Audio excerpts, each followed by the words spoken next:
The clock is ticking on whether it's time to bring daylight saving to the Sunshine State. But despite Queenslanders already heading to the polls next month, the Premier is refusing to allow a daylight saving referendum. On March 19, we'll go to the polls and have a referendum too on whether to give politicians a 4-year term, a perfect opportunity to ask Queenslanders another question about daylight saving. There is no possibility of having that question put in the referendum. It's such an issue, Allan Clarke is petitioning for one. It's gathered nearly 20,000 signatures. This is still an issue for Queenslanders.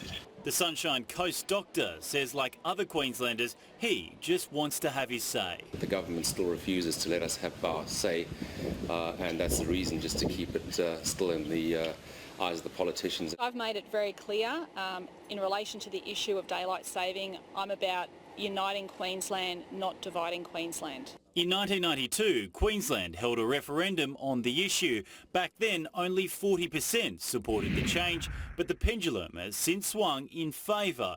In 2007, the last time the government conducted research, 59% wanted it. Great for business. We've got to get in line with other states. I'd like to see the time zone like matching New South Wales. But up north in Mackay, it's still an issue. I'm against it, well and truly. The cows know what time to come home. The horses know what time to come home. Young families trying to get their kids to bed, and that is a real issue. But it seems time may be running out for those opposed to daylight saving. There are signs the government may budge on the issue after the next election.